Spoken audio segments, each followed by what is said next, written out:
సరే ఇంత అధికారంగా ప్రభుత్వము ఎస్పి బాలసుబ్రహ్మణ్యం గారి విగ్రహం ఆవిష్కరించుకోవడం ఎలా అనిపిస్తా ఉంది? గుండె నిండా పండగ పూట పాయసం తిన్నంత ఆనందంగా ఉంది. ఎందుకంటే మనం భయపడతాం అతి చూస్తుంటే ఎలా ఉంటుందో, ఫంక్షన్ ఎట్లా జరుగుతాయని.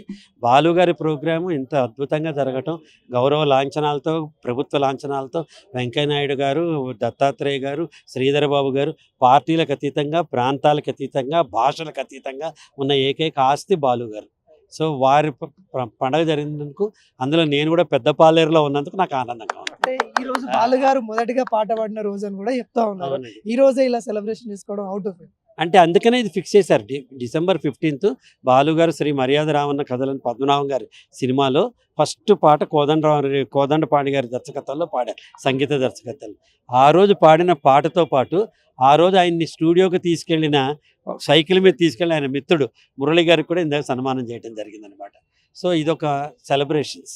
అంటే ఎస్పి బాలసుబ్రహ్మణ్యం గారిని కొంతమంది ఇప్పుడు విమర్శిస్తా ఉన్నారు. గతంలో తెలంగాణ రాష్ట్రీయ ఇది గీతం తప్పండి. బాలసుబ్రహ్మణ్యం గారిని విమర్శించట్లా.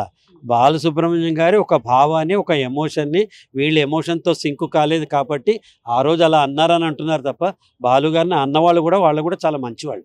వాళ్ళు కూడా బాలుగారిని ఏమంటారా, బాలుగారు కరెక్టే కానీ ఆంధ్ర వాళ్ళ విగ్రహం ఇక్కడ ఎందుకు పెట్టాలి అని అంటూ, అది కూడా ఎందుకు అంటున్నారు, తెలంగాణ నుంచి చేసిన వాళ్ళు ఎంతోమంది ఉన్నారు, వాళ్ళందరి పేర్లు పెట్టకుండా, విగ్రహం పెట్టకుండా వాళ్ళ భావంతో కూడా నేను ఏకీభవిస్తున్నా. ఇక్కడ చాలా ప్లేస్ ఉంది.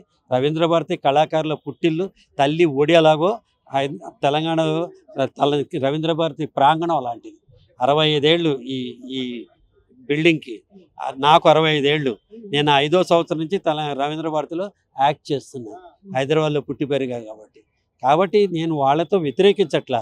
వాళ్ళని ఏం రిక్వెస్ట్ చేస్తున్నా అంటే, మీరందరూ మనందరం కలిసి, మనం మిగతా వాళ్ళు ఎవరెవరు కావాలో ఒక అప్లికేషన్, లాటరీ టికెట్ కొంటే కదా లాటరీ వచ్చేది, మేము అప్లికేషన్ పెట్టుకున్నాం కాబట్టి ప్రభుత్వం ఎస్ అంది.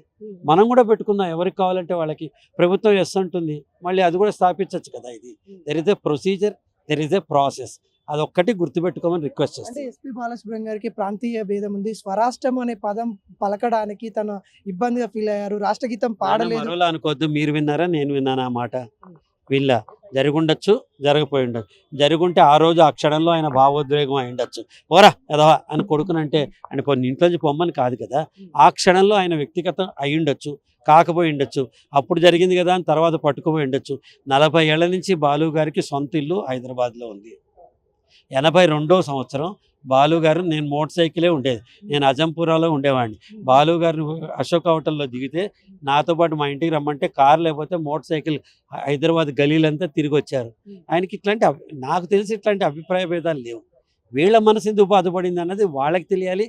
వాళ్ళు ఏమైనా సహాయం చేయమంటే నాలాంటి వాళ్ళకు కూడా వచ్చి సహాయం చేస్తాను. అంటే ఎస్పి బాలసుబ్రహ్మణ్యం గారికి మీకు ఏదో ఒక గుర్తుండిపోయే సన్నివేశం ఉంటుంది మీ ఇద్దరి మధ్యలో, ఆ సన్నివేశాన్ని మాతో పంచుకుంటాం. అదే చెప్తున్నా కదా, నాతో పాటు కారు లేదంటే, కారు లేదా సరే మోటార్ సైకిల్. శంకరాభరణం సినిమా తర్వాత ఆయన ఎంత పెద్ద సింగరు, నేను జస్ట్ ఒక్క సినిమాలో యాక్ట్ చేసేప్పుడు ముద్దమందారం, నాతో పాటు స్కూటర్ ఎక్కి లకడికా ఫూల్ నుంచి ఓల్డ్ సిటీ అజంపురా దాకా వచ్చారు ఆయన. అంతకంటే భుజం మీద చేసి బాలుగారు ఆ రోజు నుంచి ఆయన పోయే రోజు దాకా మా అందరం ఫ్యామిలీలో పార్ట్ కిందే ఉన్నామంట. థ్యాంక్స్ అండి.